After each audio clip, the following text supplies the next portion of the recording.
that diabetes will cause atherosclerosis.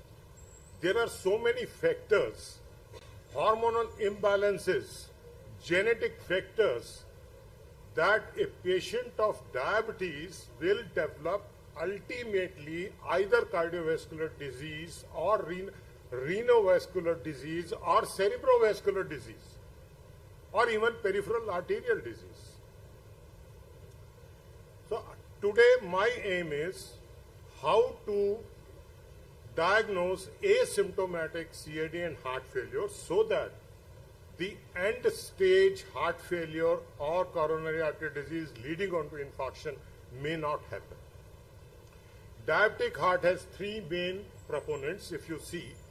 One is arterial, it is atherosclerotic coronary artery disease.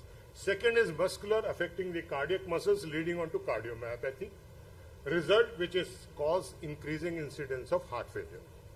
And then you have valvular. Normally the valvular diseases of like mitral or aortic valve disease is pre-existing to the diabetic. As such, diabetic does not cause any mitral or aortic valve disease.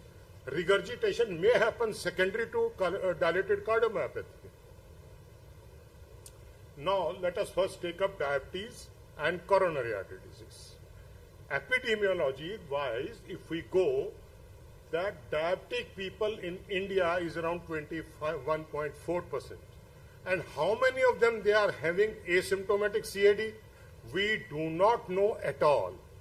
There is no such study which gives you clear-cut impetus that the incidence of asymptomatic CAD or heart failure in diabetics is this much. However, there are many studies which has shown that the diabetes may cause CAD like 21% too of all CVD cases may have diabetes. Diabetes, CAD, again, CAD may be having 25-30% diabetics. But where is the clear-cut answer? There is no clear-cut answer. How many of diabetics they are having suffering from CAD, and then how many of CAD in diabetics are asymptomatic? Our endeavor is basically to diagnose those asymptomatic CAD or heart failure. Reason being, if they are checked early, it will not lead on to catastrophic complications on a later date. Now, what can be the pathophysiology of CAD in diabetes? Insulin resistance, very common, especially in Indians, especially in North and South Indians. Our diet is such that our carbohydrate intake is more, and we always remain in hyperglycemic state throughout the day. That is why insulin resistance chances are higher in our country. Then we have endothelial dysfunction secondary to atherosclerotic disease or because of reduced nitrous oxide, increased catecholamines, and other hormonal imbalances. Another factor is inflammation. Increased inflammatory markers again lead on to endothelial dysfunction. Now, after this, there is a plaque formation. In all atherosclerotic, I was reading one very interesting article that atherosclerosis is basically a band-aid to the inside of the coronary arteries. Whenever there is a disease on the coronary arteries on the endothelium side, there is the plaque acts as a basically band-aid to repair that. But unfortunately, it happens because of increased oxidative stress or because of other factors like hypertension, this plaque gets ruptured. Once it is ruptured, the RBC will aggregate and a thrombus will set in, causing either angina or myocardial infarction. How far it is correct, I do not know, very frankly speaking, but the theory seems good. In this talk, we will be wiser to know silent or asymptomatic coronary artery disease. There are risk factors like uncontrolled hypertension, dyslipidemia, obesity, and sedentary lifestyles. increase LDL cholesterol level, particularly LDL-C, and reduction of HDL. But in our Indian population, since we remain always in hyperglycemic state, increased triglycerides and again the fatty liver. One spectrum is increased triglyceride, then you have fatty liver, NAFLD, leading on to multifactorial factors leading on to atherosclerotic coronary artery disease. ADA in 2008 and AES in 2010, ACC, AHA, all they have suggested that there can be a age, gender, hypertension, dyslipidemia, access can be there to judge about asymptomatic coronary artery disease in diabetics. But the dilemma is the traditional risk factors do not accurately predict the risk of CAD. What is our problem statement? Patients with diabetes have 2 to 4-fold increase for CVD, that we all know. Common condition coexisting with diabetes is hypertension, dyslipidemia, which will further increase the risk of CVD. Unfortunately, the rates of atherosclerotic are strikingly high in India in comparison to Western countries. Reason, I have told you, hyperglycemic state and insulin resistance leading on to endothelial dysfunction, smoking, obesity, alcohol abuse, and genetics. Now we have to go to a situation where we have to judge that this particular diabetic is having coronary artery disease. And when we diagnose that this patient is having CAD, that time might be that patient has already advanced CAD. It may not be the initial part of the CAD which we are looking at it. It may be an advance already. And there may be coronary risk factors. I think there was some okay.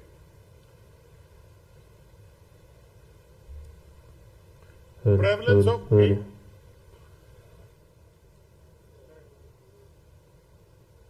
prevalence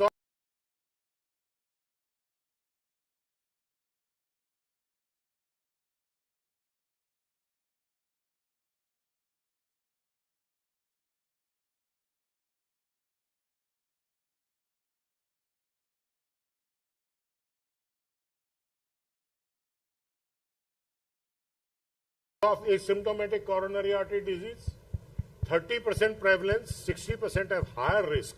I'm not saying that all diabetics 60% are having CAD, but they are at higher risk.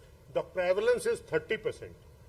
And there is diabetes, uncontrolled hypertriglyceridemia, increased LDL-C, decreased HDL, the increased risk becomes 2 to 5 times.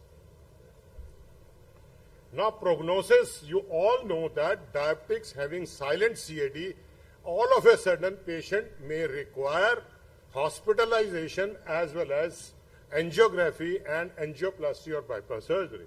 Even in the peripheral vascular portion also there is increased atherosclerosis leading on to diabetic foot. Now proposed methodology to know about asymptomatic CAD. Many protocols they are in wake, but all are operator dependent. My protocol is the best because I have tailor-made according to the patient. You should always make your own protocol to judge CAD in diabetics. Screening, resting ECG, stress testing, coronary calcium scoring, CT angiography and invasive angiography, but I will stick to non-invasive. Most important part of diagnosing CAD in diabetics is the clinical examination, which we normally do not pay much attention to it.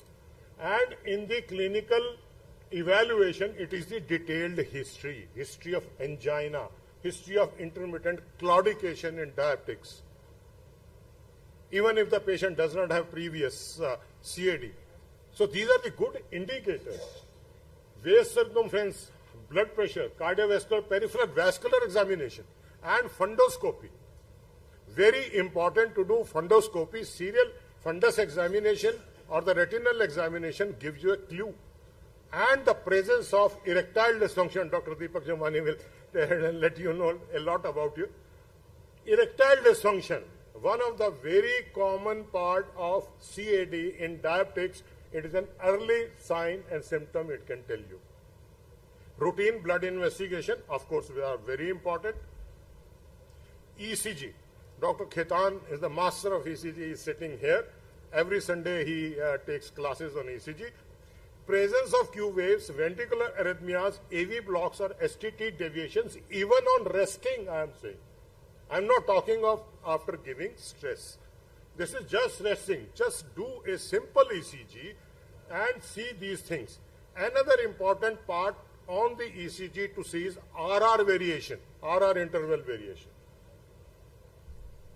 Then you have echocardiography. Regional wall motion abnormality, you must see RWMA in all the 16 segments. Those who do echocardiography routinely, they know that these are all 16 segments and where we have to look for.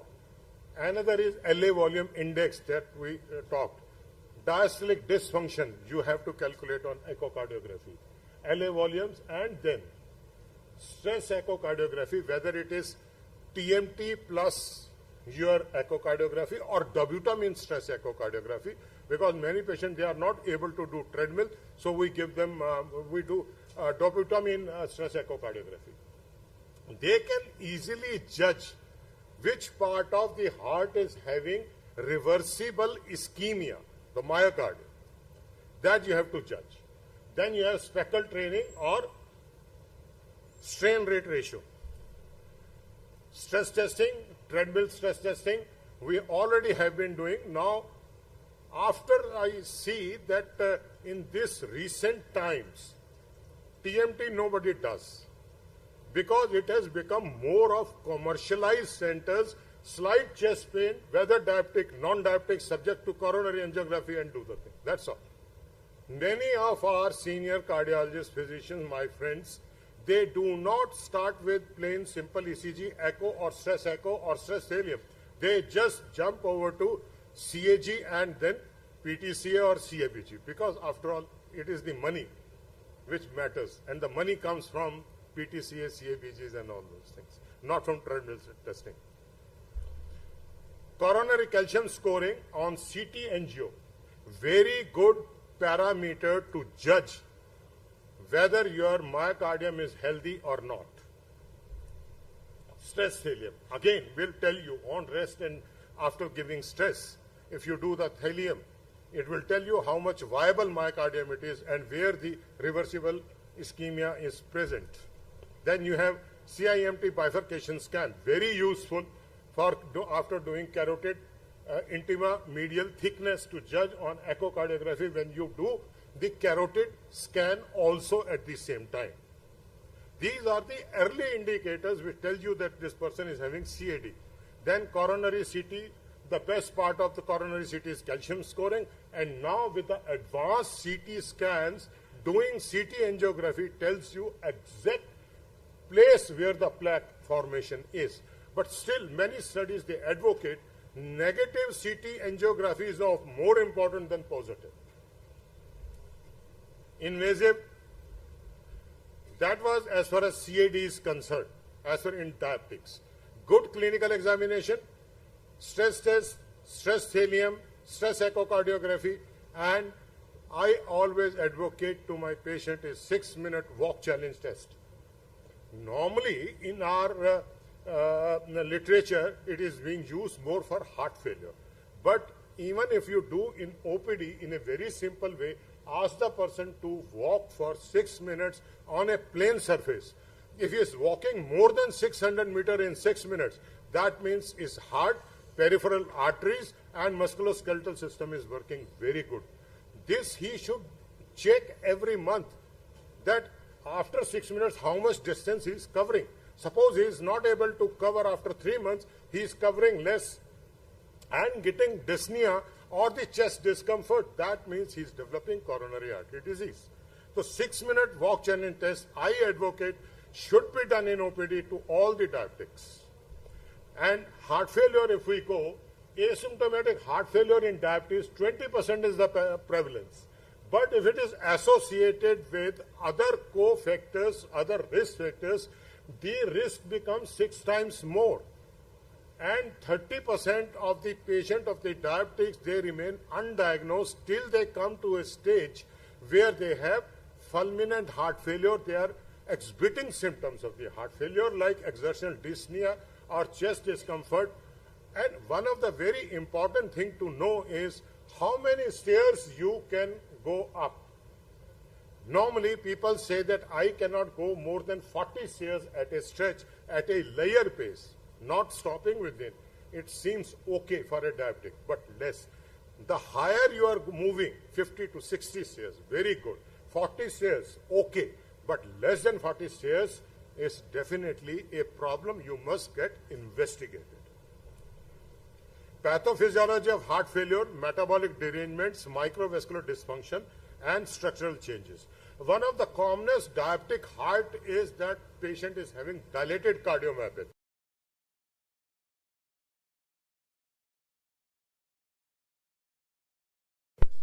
Mild structural changes may be coronary artery disease associated or without this, but dilatation of the left ventricle and right ventricle because the myocardium is becoming weak because of microangiopathy, which is not supplying good amount of blood to the heart muscles. So leading on to dilatation of the heart and heart failure. The risk factors are cardiac dysfunction, metabolic derangements, and hypertension. Hypertension is very important, whether it is masked hypertension or overt hypertension. You must be very careful about treating the hypertension. Many drugs are available and all of the drugs are very good depending, but you have to tailor-make the treatment as per the patient. Now screening. Best tool for screening heart failure is echocardiography. Echocardiography, those who do normal in OPD routine echocardiography, they know do the proper echo or stress echo or the stress helium, then you come to know that his ejection fraction is normal. So this sometimes a fallacy can come, but it gives an idea to you that you are vigilant about knowing about heart failures in diabetics that you are trying to diagnose. Prognosis, you all know. I don't need to explain it to you. I will like to emphasize one thing. Importance of early detection and intervention. The earliest you diagnose CAD or heart failure in diabetics, later on you are going to save that person from lot of hassles, morbidity, and mortality. So there is a saying, early bird catches the worm. So we must diagnose asymptomatic or silent CAD and heart failure in diabetics at the earliest, as soon as possible, so that you can treat it, you can do intervention, whether it is medical therapy, whether it is device therapy or anything. But will be able to save so many lives. But only the last, challenges and limitations in screening for asymptomatic, accessibility, cost consideration, false positive, interpretation challenges. Mind you, even the treadmill exercise stress tests have fallacies. They give false positive and false negative results. Multidisciplinary care in asymptomatic CVD is must. Collaborative approach, team approach, comprehensive assessment, and shared decision making. Don't be shy of contacting your colleague who is expert on one field. Don't be shy of. Just discuss the case with him or with her.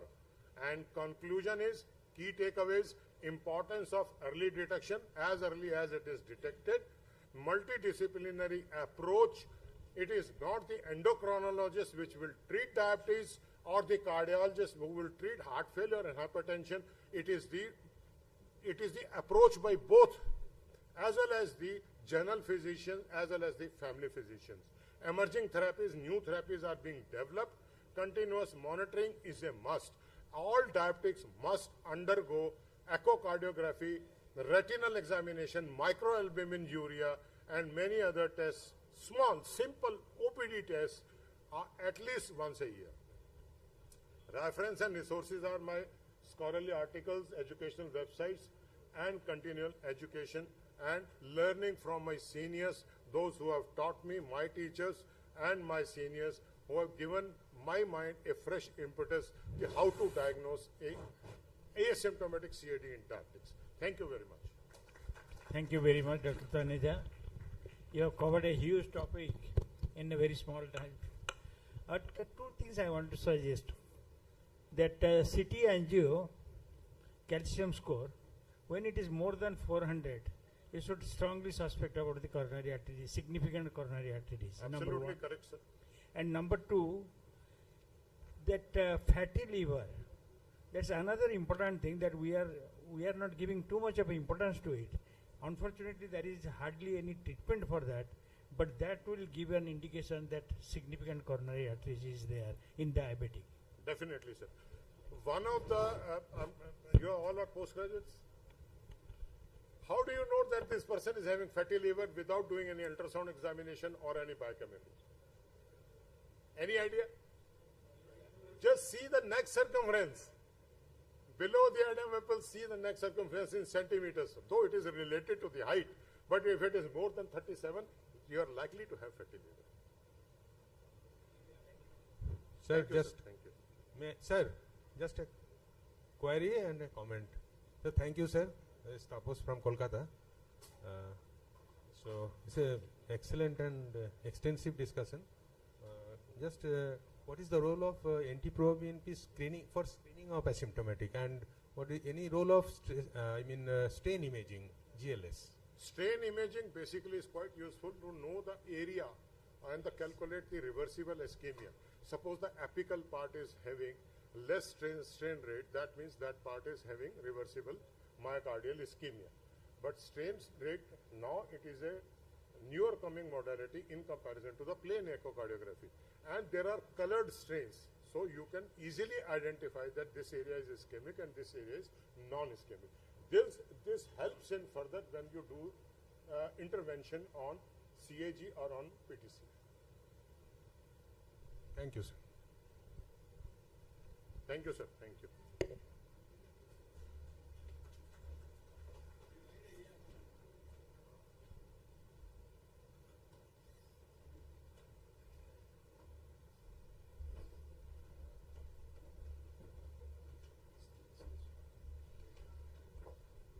I request our chairpersons to please felicitate Dr. Dilip Kumar and Dr. Ashok Taneja.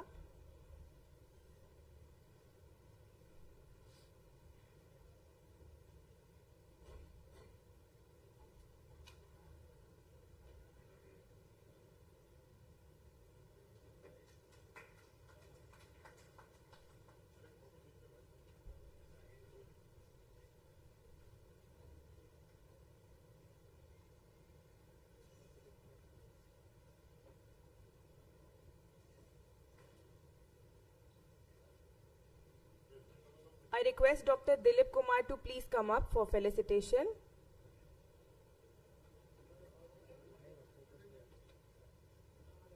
I request Dr. Nagendra K. Das to please felicitate Dr. Said Hussain Khan.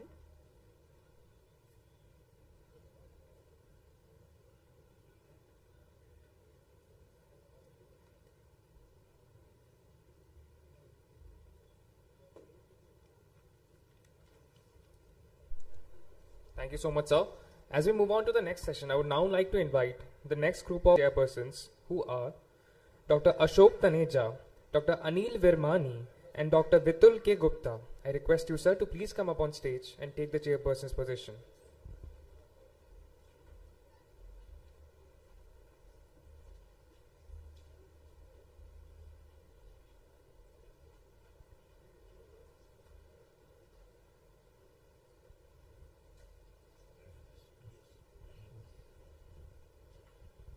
Good afternoon, friends. We have come to a very important part of the scientific program, and this is the prestigious Professor Dr. A.N. Rai oration. Now, I'd just like to say one thing. About a year back, the American Heart Association talked about on his name Topic being the mysteries, uncover the mysteries of VT, ventricular tachycardia.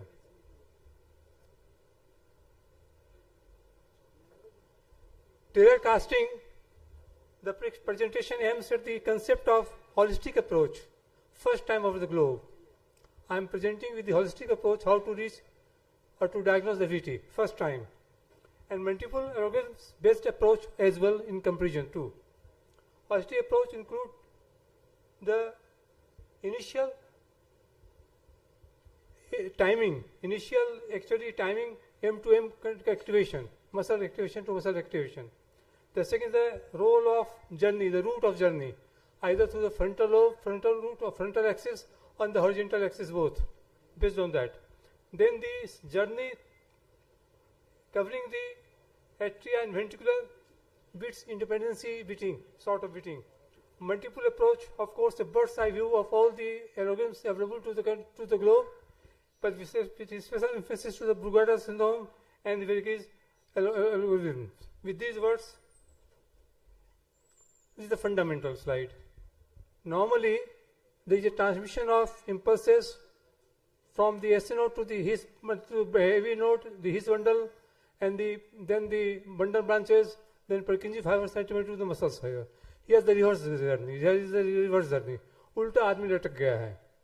I have to visualize from the bottom to the above, not from the above to the bottom. So in VT, reverse gear is there. Slow muscle to muscle contraction, rapid terminal, his Purkinje system will be followed by that.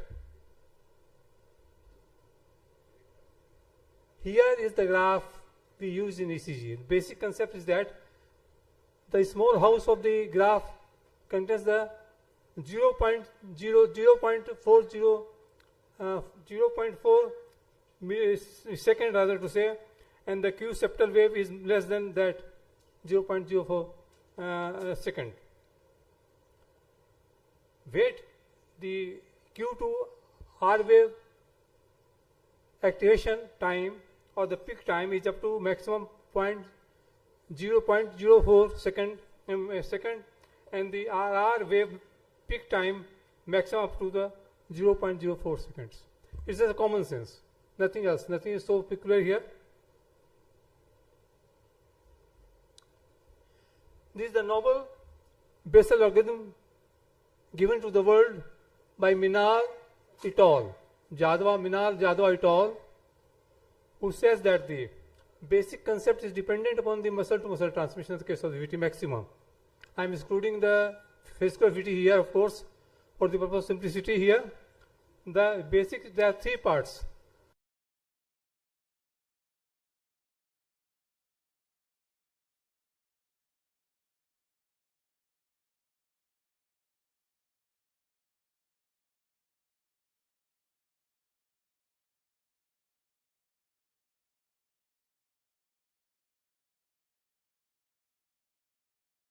You have to measure the R wave peak time in lead 2, lead AVR, and also you have to see the structural heart disease presence by the history of the myocardial infarction, congestive heart failure, LVF less than 35%, and the devices, use of devices like the ICT and the CRT.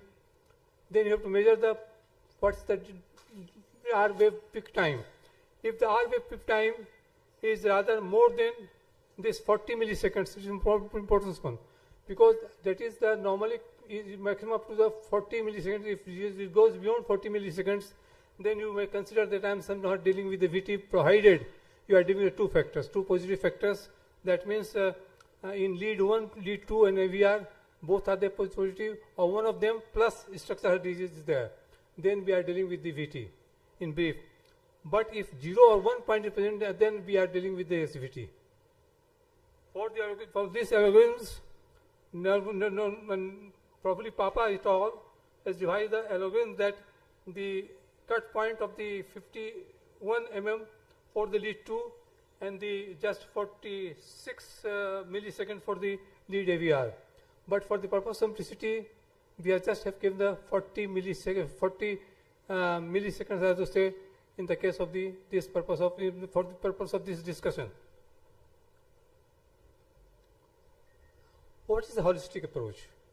Horsey approach would include the initial M to M conduction time, R wave peak time, more than 40 milliseconds, lead 2 and lead AVR, and number 2, the route of journey, whether it is through the frontal in the form of the axis or the horizontal plane in the form of the QRS contours inconsistent with the afferent conduction, V1 to V6. That means the typical sort of the atypical form of the bundle block, absence of the RS complexes in all the preorbital leads is also suggested by the Brugada, and the chest leads concordancy, either completely positive or the negative, and the ultimately atrial and ventricle dissociation like that, AV dissociation, fusion beats and the capture beats, all combined together. That means you should have the perfect concept of the ECG for the purpose of the differentiation of any sort of the things, whether it is the SVT or VT or other fields of the cardiology. If you are master of that thing, you can apply your knowledge.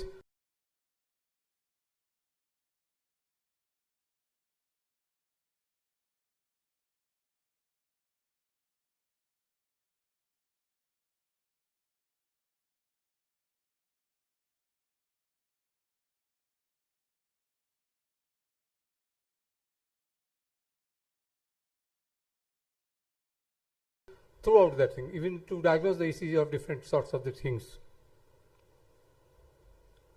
Here, QRS axis, I have dealt with the R wave peak time, that's why I am not dealing with that thing. QRS axis, a journey through the limb leads. All of you know that. Rule of 90 degree, anything placed beyond 90 degree would produce the negative waves. Within 90 degree, positive waves. On equiphagic side, on equal 90 degree, equiphagic or no deflection. It is the fundamental rule, which explains so many factors of the ECG. Also here applicable that if the axis is normal, that means you have to just apply one lead 1 and 2. If they are normal, waves are normal, positive or normal, it is normal axis. If 1 is positive, then your 2 is negative, then the reverse is the thing. Otherwise, in left axis division, right axis division, you can judge it. And the northwest axis division means beyond 90 degree to minus 180 degree. If the axis there, it is the northwest axis, which is very characteristic of this sort of the VT. If there is a left axis division with RBB, then you can say it is a sort of the things which is coming from the left axis division cause. Otherwise, the reverse is true for the RAD, right axis division with the LBB. If our left axis division with the RBB means the origin of the impulse is from the left atrium and there is a passing through the RBB block like that. And is northwest axis means when all the, better to say lead 1 and the lead 3 both are negative, then you can conclude with confidence that we are dealing with the northwest axis. Bundle branch block. What is the with afferent conduction? Until unless you know the typical form, you can't judge the atypical forms. In typical forms, whether it is RBB or the LBB, there is one rule. In RBB, the conduction is from right to the, from the left to the right. Here in the RBB says that the left ventricle septal activation is 1 mark, and from the left myocardium through the myocardium to the right ventricle, the mark is 3. So towards the flow of the current, positive current. When 90 degree current is flow with positive current, so both the biphasic wave in the V1, just demonstrated here, the reverse is true with the LBB. Just from the opposite sides, that's why V6 is showing the biphasic wave. These are the fundamental things you should know. If there is deviations of this sort, what sort of apical? Apical RBB means, what does it mean? Apical here see that the apical RBB means the site of the lesion is over the left atrium, left ventricle. It is away, it is passing current towards the left V1.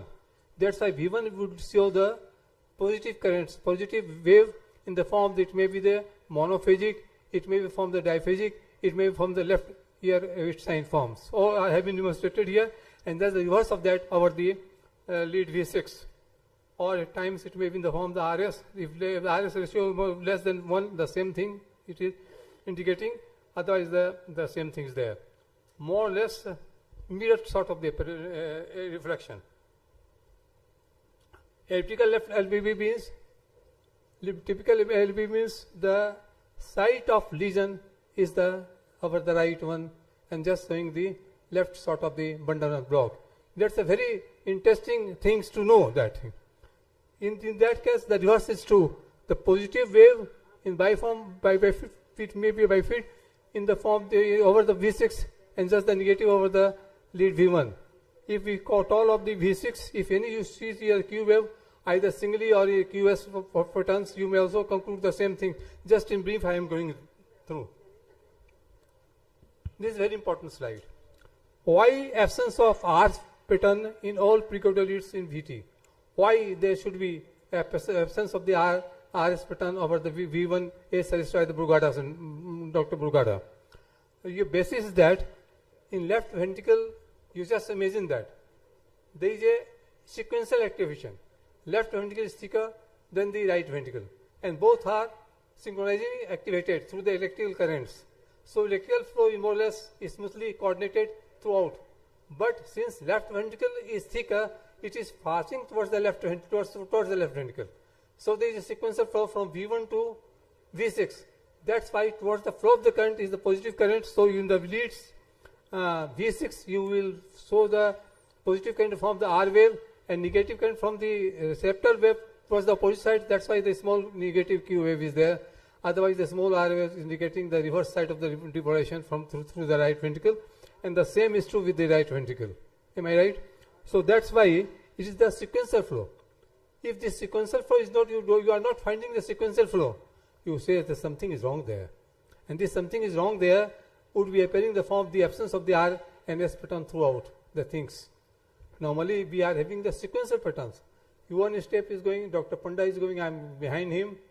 Dr. Lohani is in front of something. There is sequence breaking. That something is wrong there. Like that. Just lead contours. I already told that towards the flow of the current, positive current. If postrobasal, if the activation from the basal part to the postro part to the basal part, the positive contours will be there for the V1 to V6. If epicontria is there, the negative contours will be there. So very well, it is very well characteristic of the VT. You see as he is here there. What is the AV dissociation? Atria अपनी अलाप मार रहा है, ventricle अपना अलाप मार रहा है. Both are contracting at their own rate. Here the VT is contracting more rate compared to that of the atrium. In the case of the VT, that's why sometimes the atrial waves may pass through the Purkinje system to appear as a captured. पकड़ लिया कहीं आके, पकड़ लिया like that. So it will be like the normal.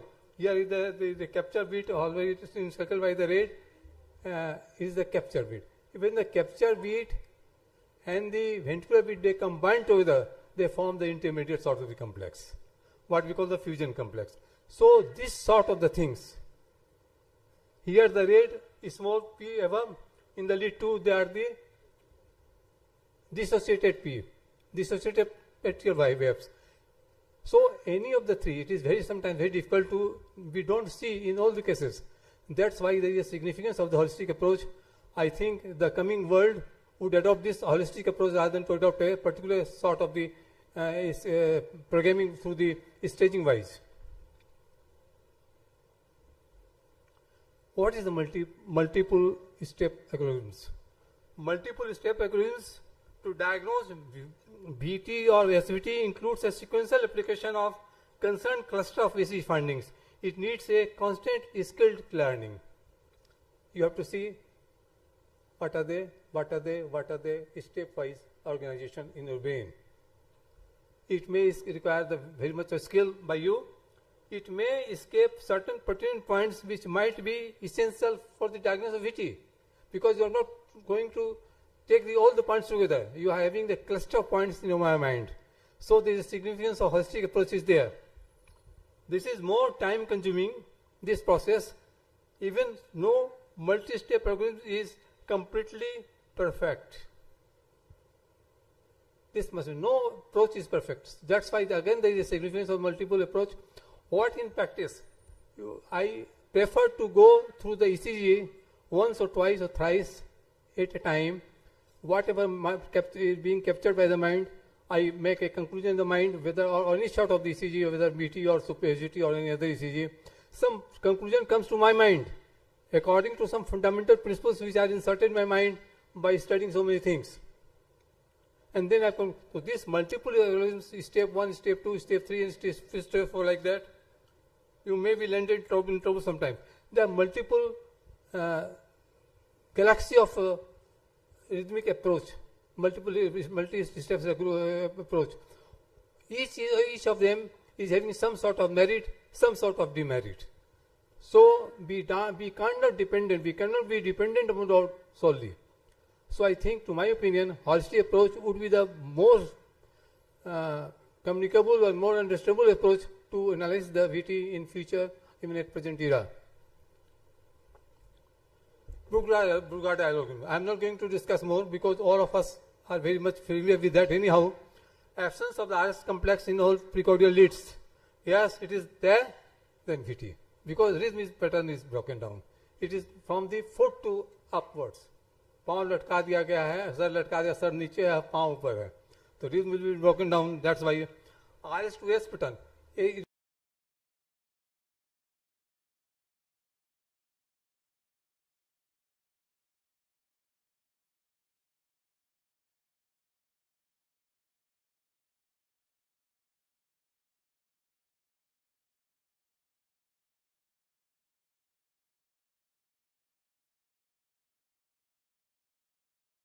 Always remember that the initial wave width would be more than 0.0 second.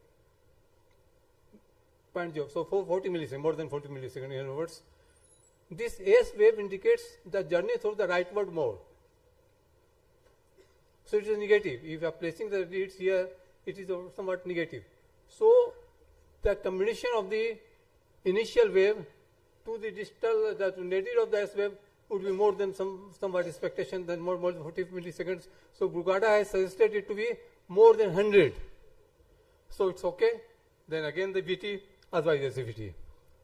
More QRS complexes than R waves. AV dissociation, already we have discussed that. Nothing to say here. Positive, yes, it's positive. Monomorphic criteria of VT, that means particular pattern of a typical pattern of the right bundle block, a typical pattern of the left bundle block. If it's there, they are the morphological criteria because sir is niche, paw is upper. So there is a breaking of the sequential flow of the pattern through his Purkinje system. That's why. So the absence ultimately last phase is absent. There is the activity with aberrant conduction is there.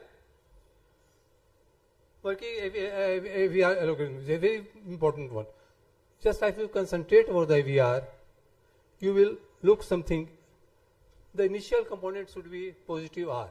Sometimes, in the last DC, while I was discussing with some fellow having DM, he was saying that sir, this is positive is the VT. No, I told him no, it is not the VT because the initial tiny Q wave was there. Even the presence of tiny Q wave excludes the possibility of the positive VT, positive R wave in this sort of the criteria. If there is there, you are confirmed. You see the minor starting minus looking or not looking, then you can say that it is a positive. Initial ROS wave should be more 40, the same principle. Nothing more is there. And the nose downstroke on negative here. Here I want to say that there are two causes of the nose formation in the case of the VT. First is that whenever there is a continuation of the muscle through the Purkinje fibers, there is a sort of the disturbance in the passes through. Number one, if the passes through is towards the right side, again there is chance of this. So if these two factors are combined together, then there is a J sign positive like that. So notches downwards, not the upward, notches downwards of the negative QRS wave, as in the case of step 3, again this VT. And if there is a initial wave and the distal wave, you compare that. Initial wave is positive, more than the 0.40 second or the 40 millisecond, whatever you call it, and the distal is somewhat equivalent or less than. Then the ratio will be velocity, ventricular activation time, velocity time will be either less than 1 or equivalent to 1. If it is so VT, otherwise, so any step If a single step is positive, it is VT. It is consumed like that. And by chance, this R wave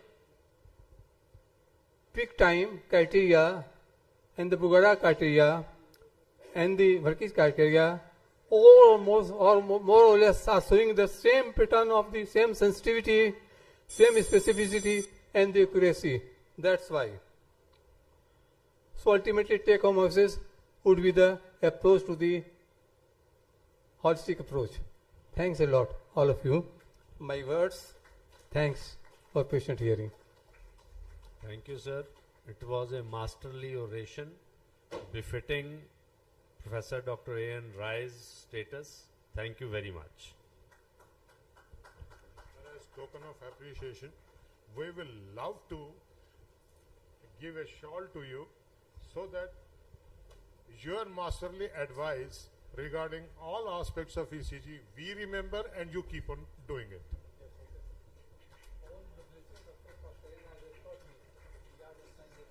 And a certificate.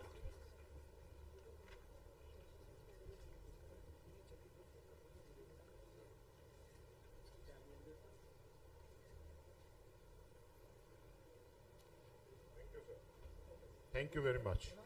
I request our chairpersons to please felicitate Dr. D.P. Khaitan. I request Dr. D.P. Khaitan to please wait on stage as we finish the felicitation ceremony. Sir. I request our chairpersons, Dr. Anil K. Virmani, Dr. Ashok Taneja, and Dr. Vitul K. Gupta to kindly felicitate Dr. D.P. Khaitan.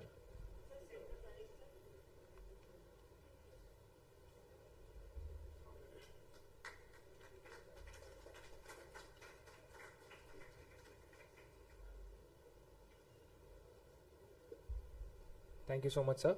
And now it's time for the felicitation of our chairpersons. I would like to request Dr. Ashok Taneja to kindly felicitate Dr. Vitul K. Gupta and Dr. Anil K. Virmani.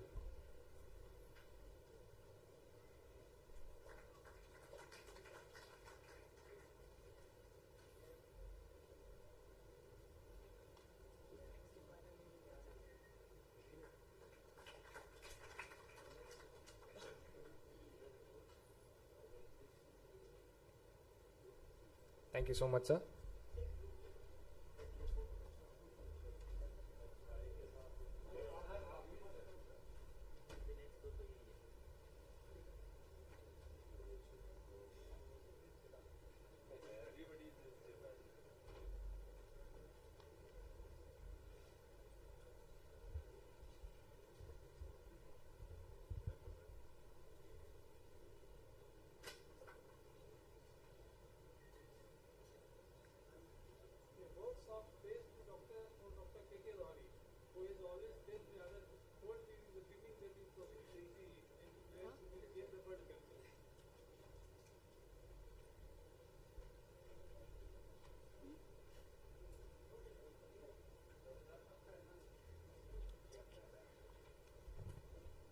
We appreciate the time and effort of our previous anchors Khushi and Janit, dedicated to make this event informative and enjoyable. And now it's time to move forward to our next session. Good afternoon, everyone. Ayudisha And I, Trisha, would be the anchors for the continuing session. In this session, we would be discussing about insulin therapy. We request the chairpersons of this session, Dr. Rajiv Ranjan, Dr. M.K. Srivastav, and Dr. Shailendra K. Singh, to kindly come on the stage and introduce the speakers for this session.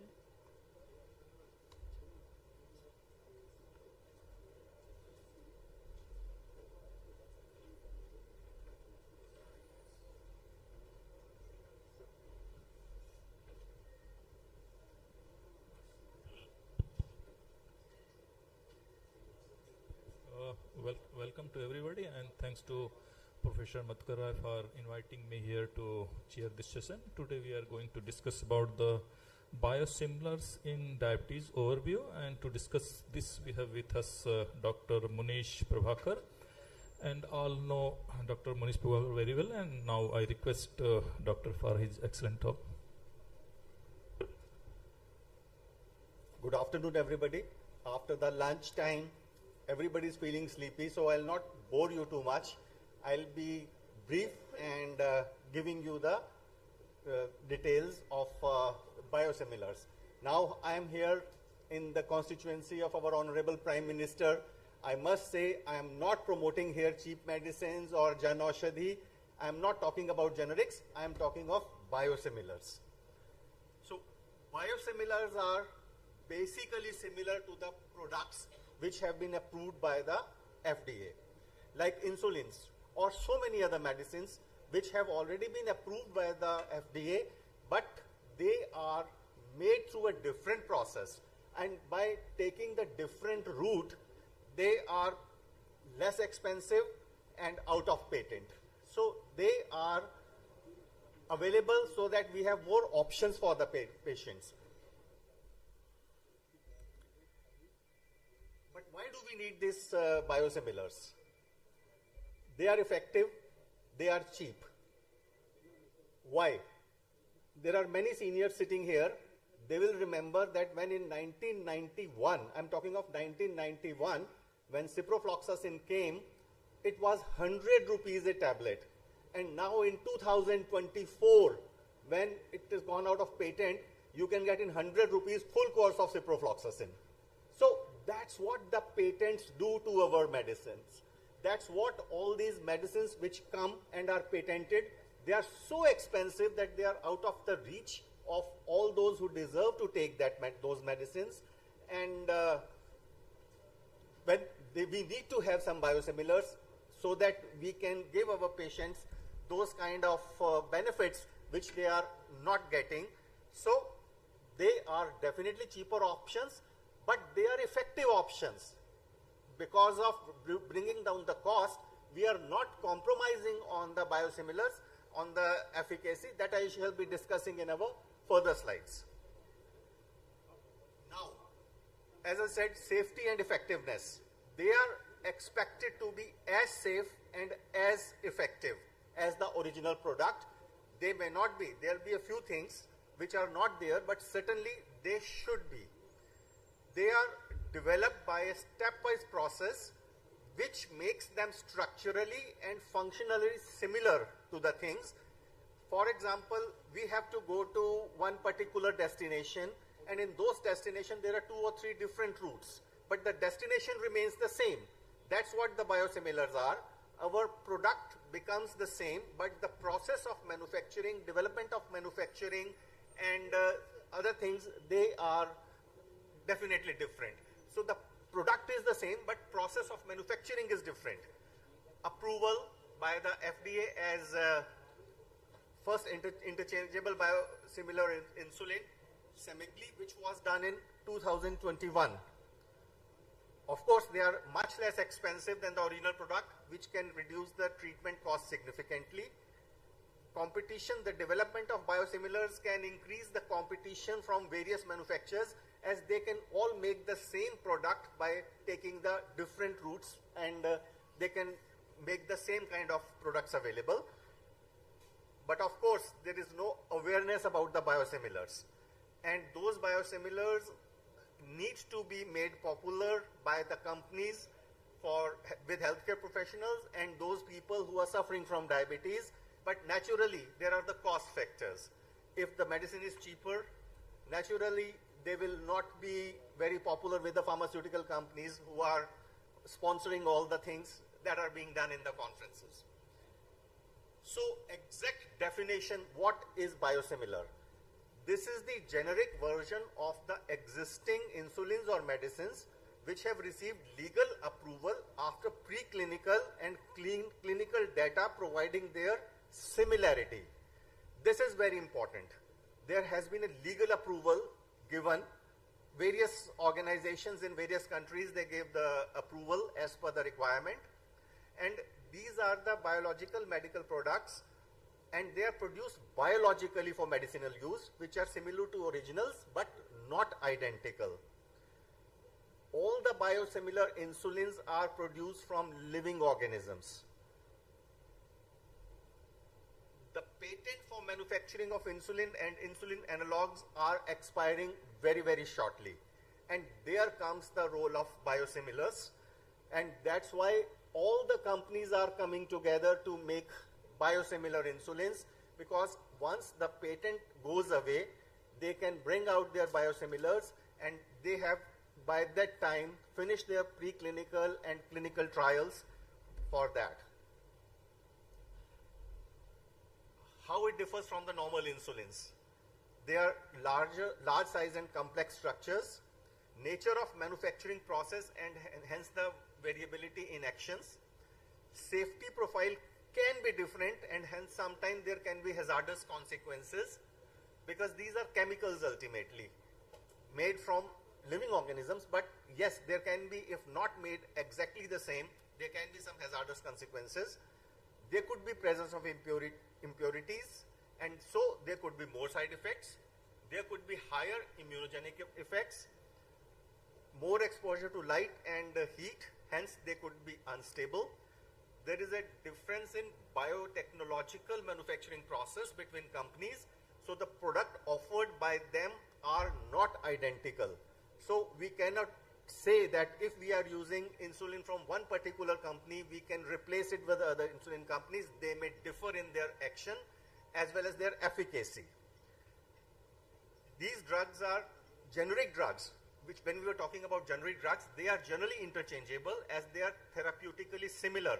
But biosimilars are not changeable. Please note, they are not changeable. First generation biosimilar insulin was manufactured by recombinant technique in 1980s and first approved by Eli Lilly with the name Hubulin in 1982.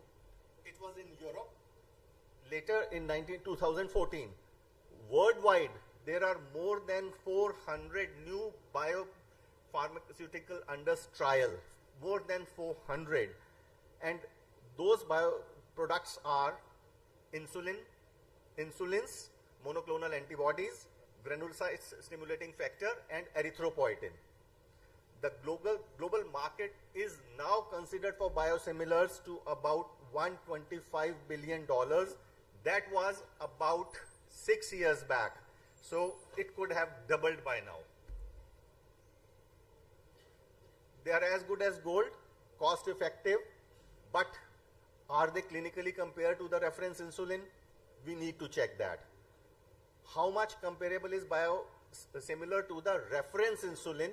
Whatever we are testing, is it really same? Can a patient be switched from reference insulin to biosimilar? Very difficult, and we may have to do our titrations again. Can I change my practice seamlessly to use a cheaper insulin? Yes, we can, but of course, you will have to titrate your patient completely again. And how the side effect profile of the biosimilars be established in practice if prescribed by a generic names. So these are the things which are still to be answered. The literature says systematic review to compare efficacy with pharmacokinetics of biosimilar insulin with conventional insulin. There are about 7,000 articles, 11 studies showed all parameters were within specified margins.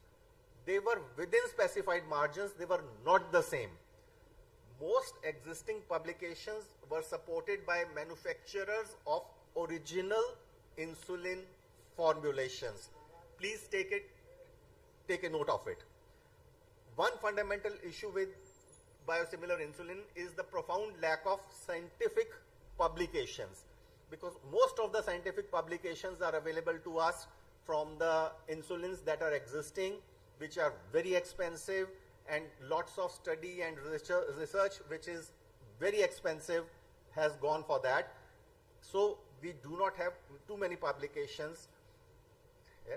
There was Abselga, which was biosimilar and compared with the Lantus insulin in phase 3 clinical trial, and it showed nearly similar efficacy, immunogenicity, and safety profile with similar changes in HbA1c level. And the cost of biosimilar is presently 20 to 30% less. It is possible that it will come down to about 60 to 70% less within a few years' time.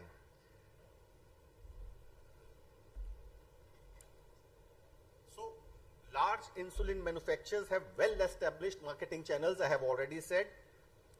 They can spend a lot of money on doing various kind of marketing, sponsorships and other things. They have manufacturing expertise and they have their brand name recognition, which is very, very important. Now, if the new companies are coming and they are making biosimilars, they will not have those kind of resources available to market those insulins as the big brands are already doing. So, this is an open race. Who will be the first to bring and who will see which biosimilars they become successful in future. There is a lot of time and we have to keep on discussing these things for the future. I'll skip this. Now, what are the concerns for physicians? Switching and interchangeability or substitutions. In United Kingdom, change from insulin to biosimilar is not permitted unless it is clinically indicated. Now, the insulin delivery devices, they also differ with biosimilars. Now, we can consider that there is a cost of the pen, there is a cost of the insulin. If you are not able to use the same delivery devices, the patients, those who can't afford, it becomes difficult for them. But certainly, if the insulin price comes down by 30 to 40%, in those cases, we can always say, yes, the device can certainly be changed or bought. Now, coming to conclusion. Emergence of biosimilar insulin gives a broader choice available in clinical practice. It enhances individualized treatment options and reduces the cost. Although we have lack of experience to use, but whenever a new medicine comes, we need to develop the confidence in using those medicines. Since they are new medicines, so there are lots of long-term safety concerns. Product leveling and marketing should be transparent and clear. Use of these molecules should be encouraged as new drugs. Of course, they are biosimilars, but we should take them as new drugs.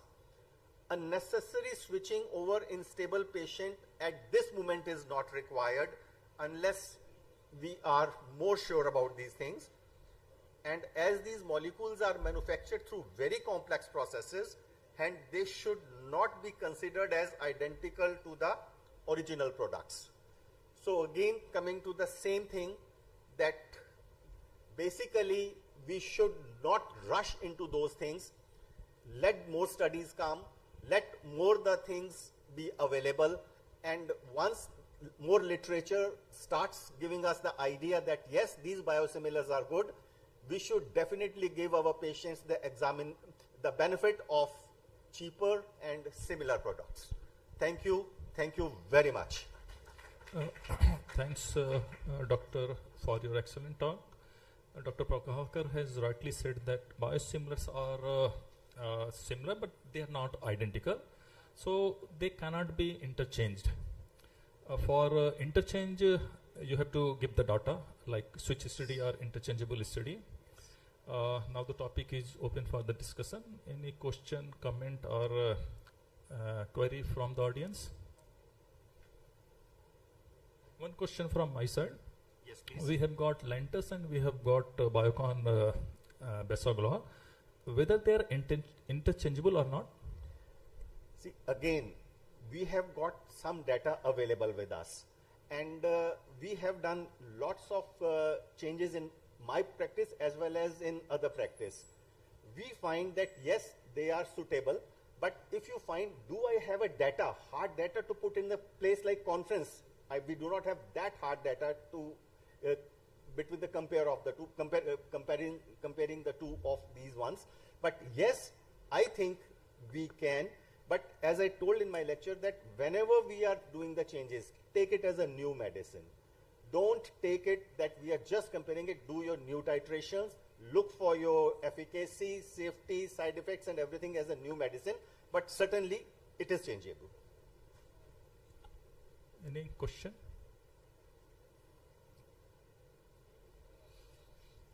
Thank you very much. Anji, please. departments are supplying these drugs to their the clients or rather the beneficiary. Now suddenly some biosimilar comes in the market and they start giving it to all the patients. So can we challenge it? That no, I don't want to get it. I am stable with this drug. For example, say the Lantus. See, I'll say that biosimilars are the future, and I have said initially in my talk that if we can find the biosimilars with the same efficacy, safety, and without any long-term hazardous effects, they will be presently about 30% cheaper, and in the future about 60 to 70% cheaper once the volumes of these medicine go away. Because the companies which are making the biosimilars, they don't have so much money for the sponsorships, advertisements, and other things. But once we come to that, once we come to that, we can certainly change for the cost factor at this moment. If your patient can't afford the expensive one, take it as a new medicine and you can change it. But if a person is stable and he can afford, presently there is no reason to change to biosimilars. Suppose there is an NTPC beneficiary and he is getting the Degludec, and the next day something biosimilar comes. Now the beneficiary can claim that no, I want to continue with it because I am stable with it. I don't want this new biosimilar. Sir, we are very, very clear. If a person is stable on it, then there is no reason to change to biosimilars. That I have already said. Don't change those medicines because we have to change. If you have money to afford and you are absolutely stable and you are comfortable, why should I change your medicine? Let me answer in a proper way. Regarding the Lantus, Lantus is the Sanofi versus the Biocon. In USA, it is interchangeable because they have given the switch study to prove that. But in UK, it is not interchangeable. Regarding Indian scenario, we don't have any law. So anyone can change the insulin. We don't have any law for that. See, that's the problem. I said these things are up in the process. And once the process comes, India, they don't say what are biosimilars. They are not even into that at all. Exactly. We don't have any law for that. So thanks, Doctor. Thank you very much.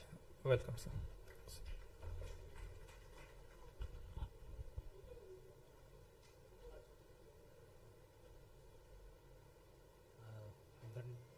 Next talk is timely initiation and optimization of insulin therapy, and a speaker is Dr. Dheeraj Kapoor. Welcome, sir. Thank you so much, everyone. Dr. Shailendra Singh is chairing the session, and he is much senior to me in DM. I'm from IMS BHU 2005 batch, and it's always welcome homecoming after a gap of so many years. I've been asked to speak on time initiation. Thank you so much, Dr. Madhukar Rai sir, my teacher, for inviting me. Wish Dr. S.K. Singh would have been here. But nonetheless, let us start the topic. So, insulin is the hormone that metabolizes the sugars, and maybe not so long back, there were drugs which used to act through insulin. Either they would increase the secretion or they would increase the activity, which means decrease the resistance. So it is only befitting that insulin may be used. We must understand that once 50% cells are gone, do you get diabetes? There has to be a deficiency of insulin for diabetes to happen. It may be absolute, as in type 1, or it may be relative or absolute in type 2 as well. But deficiency has to be there. There is data to show that around 4% of beta cell activity is lost per year, which means around 8 to 9 years of time, most patients require insulin. Although with newer drugs, it may be delayed because of awareness. The patients behave on diet exercise. It may be delayed, but generally 8 to 10 years is the time frame which we talk about insulin being increased. Taking a slight detour, I would mention here that the GLP-1 activity also goes down by 1.2% per year. So it's almost a double whammy. This slide basically shows that insulin is the most potent anti-hyperglycemic agent which can be used in most diabetes across all stages of disease, maybe at initiation or pregnancy or CRF, CLD, whatever, insulin has hardly any contraindication. So it is to be used in uncontrolled diabetes, particularly with catabolic state, type 1 diabetes, in hospital, GDM, acute complications like DK or HONC, and of course sepsis. Now barriers can be both at the physician level and at the patient level, but before that we must understand the psychology and the physiology of the typical Indian patient. We have been divided in all respects. The only feature that unites us is the carbohydrate intake. 64% of our calories come from carbohydrates. 50% should be coming, 64 come in there. Jammu and Kashmir, Rajma Chawal, in my home state UP, it's again chawal ki dal. In South India, dosa, wherever. So it has to be there. And since our diet are so high in carbohydrates, we have to tackle that postprandial element. Also, we are high on CAD, which actually means that we have to prevent postprandial hyperglycemia, because postprandial hyperglycemia begets postprandial hypertriglyceridemia, small dense LDL, more CAD. So insulin has to be used timely and before complications develop. Now the DAWN study, which was the diabetes, attitudes, wishes and needs of the patient, 48% patients thought that they had failed. Whenever I wish to initiate insulin, I tell my patient in pure Hindi, मैं आपको डरा नहीं रहा, धमका नहीं रहा, केवल आपके फायदे की बात कर रहा हूं. This message has to go loud and clear that we are not embarrassing the patient.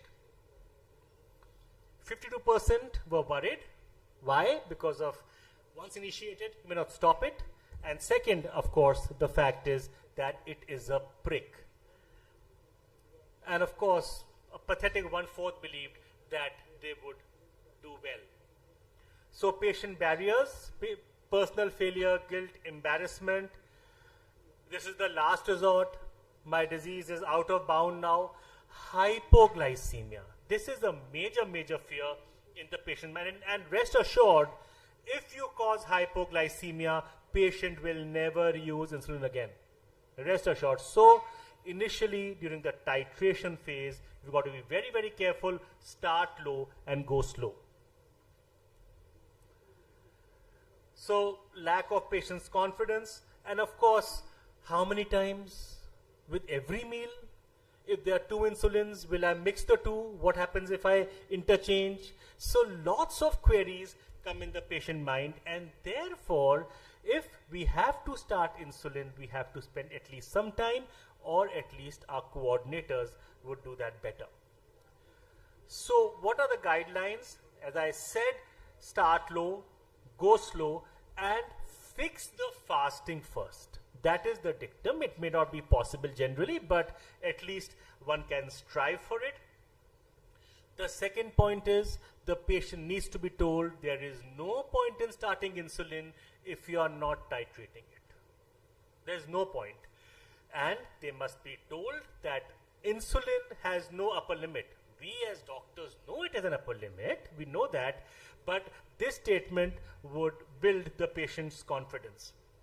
As I said, avoid hypoglycemia and self-monitoring. So what I tell my patient is, supposing I offer you a food and I say this is very tasty, it will only be tasty once you taste it.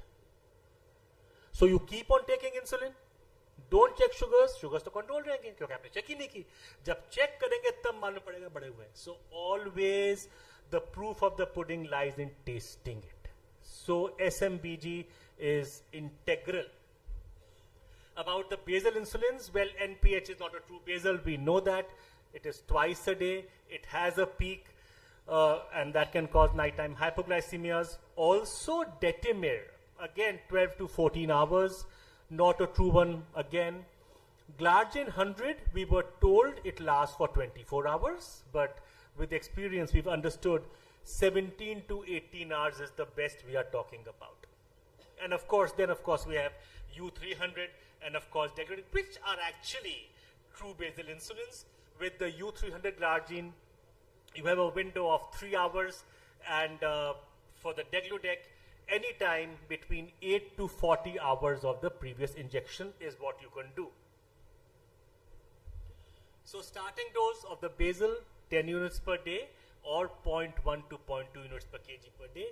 And of course, I increase it by 2 or 3 units twice a week, every 3 or 4 days. Possibly a bit slower in Degludec because it takes a longer time for the stacking effect to disappear. And of course, different guidelines can. Now, when to say that this insulin will act or this will not act? So, basal insulin treat to target trial. Patient who experience postprandial hyperglycemia would not do so well on basal insulin. Basal insulin generally acts on the fasting sugars. Yes, someone may argue that hepatic glucose output is also a major contributor to postprandial. Yes, it is. So therefore, the longer acting ones may have a role in postprandial as well, but that is still debatable. So hypoglycemia may happen in over-insulinization. Now what happens is that most patients adopt a proactive approach, which means that if the sugars are high at bedtime, they take a heavier basal dose, which obviously is not to be done. If the bedtime is high, increase the preprandial dinner time dose. And with this, what happens is either they end up in fasting hypoglycemia or postprandial, and there's a whole jumble up of things which happens. So potential over-basalization, because of this, more than 0.5 units per kg per day. Now, when do you need to add a prandial component? If the difference between the bedtime and the fasting is 50 or more. Second, if the difference between fasting and post-breakfast is less than 55. So in that case, you need to add a basal. If reverse is true, then you take a prandial. So optimization of bolus therapy, progressive nature means that you have to increase the doses because at any given point in time, the sugars depend upon your bolus dose and the functional beta cells. As the beta cells go down in activity,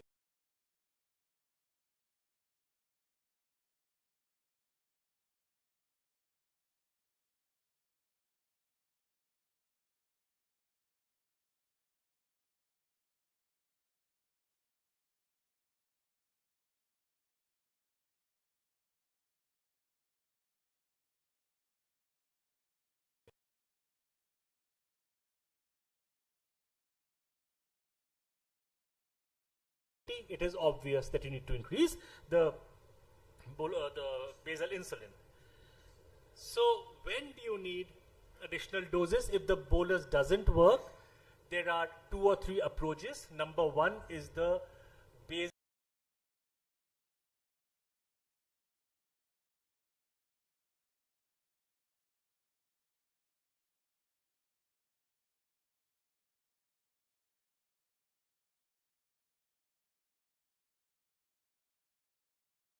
plus, which means that you add a prandial insulin or a short-acting insulin either to the heaviest meal or to the meal with maximal post-prandial excursion. If that doesn't work, basal plus, but then I think in that case, basal bolus is better because you address this totally. So you control the fasting sugars, HbA1c is still not normal, way above the target, postprandial way above the target, you have to introduce an insulin which is prandial. Alternatively, you could use a pre-mixed insulin. Pre-mixed insulin has both a short and a long component. Short may be either 30%, 25% or 50% as the case may be. You start either 4 units blanket or about 8 to 10% of the basal dose, and then increase progressively. But if you increase, you do not increase by 1 or 2 units every third day. Again, as I said, start low, go slow, and avoid hypoglycemia. There have been various regimens, autonomic Q1D, autonomic Q3D. In the former, every day increment was done. In the latter, every third day increment was done. And of course, full step, as I said, 4 units before meals with the heaviest, and full step basal bolus would mean 2 units before every meal. However, one must understand that our population has insulin resistance. Remember the Y and Y hypothesis: more of belly fat, more of insulin resistance hormones, and more requirement for insulin. So titration algorithms, they could be based upon HbA1c, the fasting plasma glucose, the preprandial or the postprandial. The preprandial sugars should be less than 130, postprandial less than 180. So the sugar that you are checking is the one that depends. And of course, nowadays, data from CGM, time in range, time above range, time much above range, time below range, a whole jargon of words. But just to stay there, time in range, 70 to 180, above range more than 180, much above range more than 250. Similarly, below range is below 70, much below range is below 56. In GDM, the time in range is between 65 to 140. 65 to 140 in GDM. So the current guidelines, well, ADA, they say start GLP-1 first. That doesn't work, add basal. If the patient is already on GLP-1, add a basal. If that doesn't work, then pre-mixed or basal bolus, as the case may be. This is regarding NPH, but it's seldom used. So if we are using once a day and the sugars are not controlled, in case of NPH, 80% dose, 2/3 morning, 1/3 evening.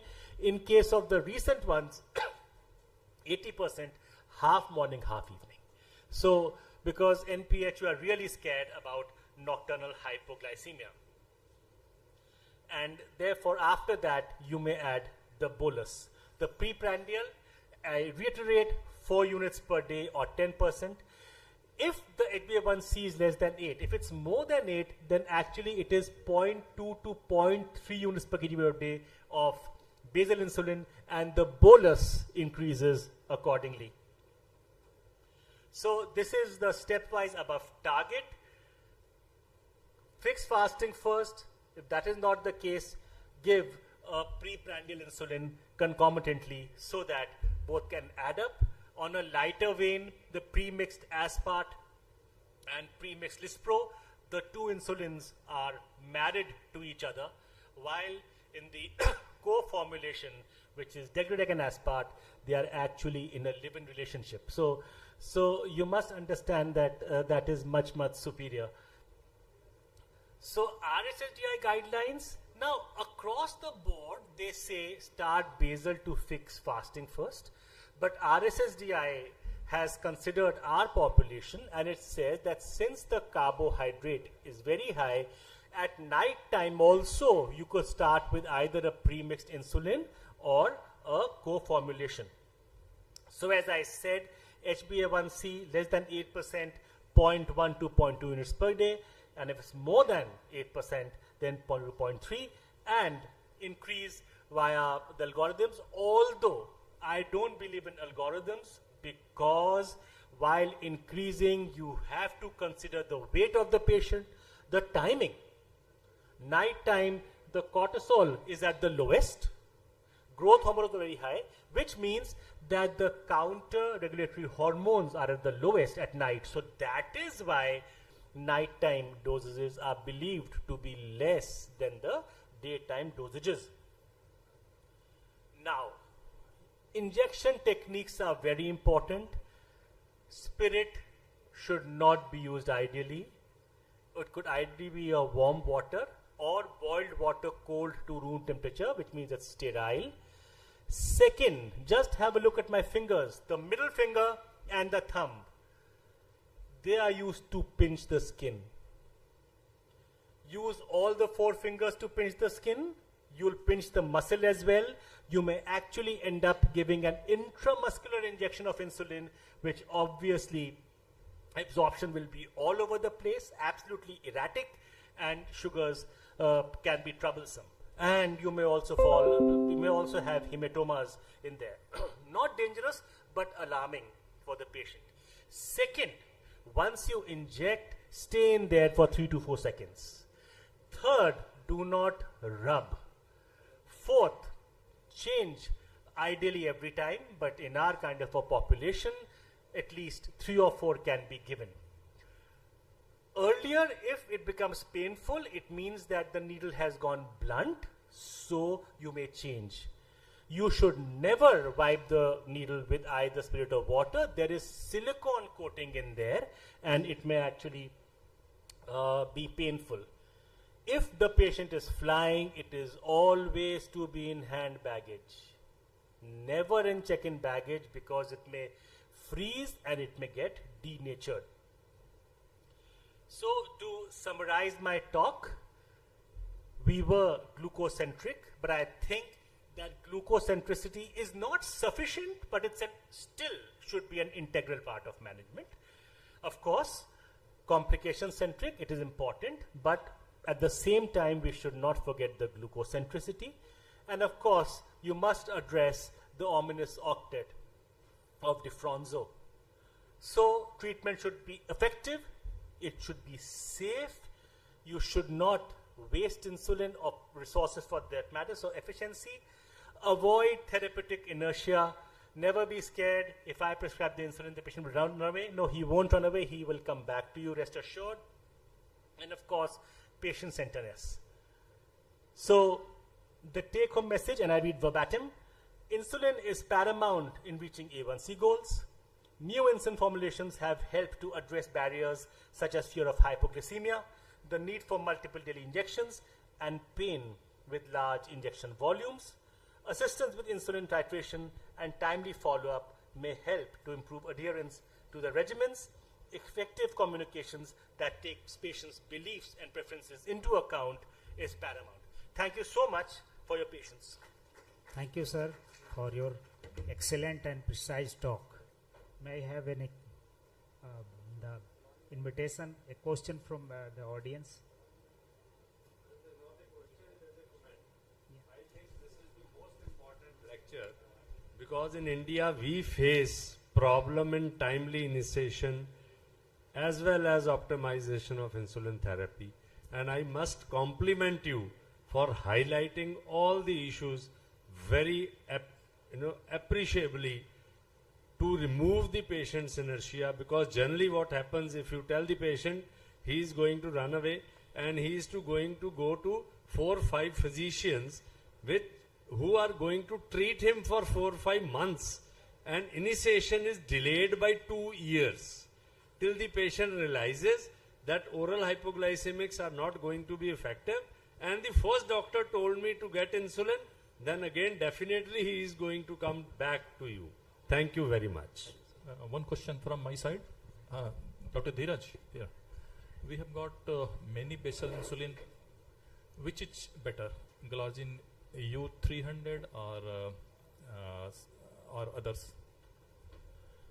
So first of all, any insulin which is launched has got to prove non-inferiority to Glargine 100. That is the gold standard till now. But yes, there is data to show that Glargine 100 has that slight hump, that slight peak, which is lesser in 300. Now, comparing 300 and Degludec, to be honest, it depends who is conducting the trial. So, if you see the Bright trial, Toujeo is better. If you see the people with Degludec, Tresiba is better. But nonetheless, the fact of the matter is that in Tresiba, you get more compliance, which can also be indisciplined at times. And with Toujeo, you have lesser hypoglycemia. So nothing much to choose from. But what I would suggest is that if the patient is controlled on any one insulin, then there is no reason to change it. The second is, if the volume is very, very high, then possibly U300 would score more than U100. So 30, 40. But you must understand still that Toujeo, the requirement is 15 to 20% higher than Lantus for the same control. So this is the whole picture I wanted to bring to your mind, sir. So may I have a comment? Sir, just advantage with the U300 and 100 is that apart from what the sir has said, because U300 we have got an advantage window of 6 hours advantage of giving insulin, because glargine has the fixed time, the U300 3 hours before, 3 hours that. And where in case of Dagludac, we got a more 8 hours to 40 hours. This is the advantage. This is what. But just I like to say, sir, the sir has showed the skin pinching while injecting, the skin lifting to the intradermal. So nowadays the concept is that you need not lift the skin. In the morning hours, give that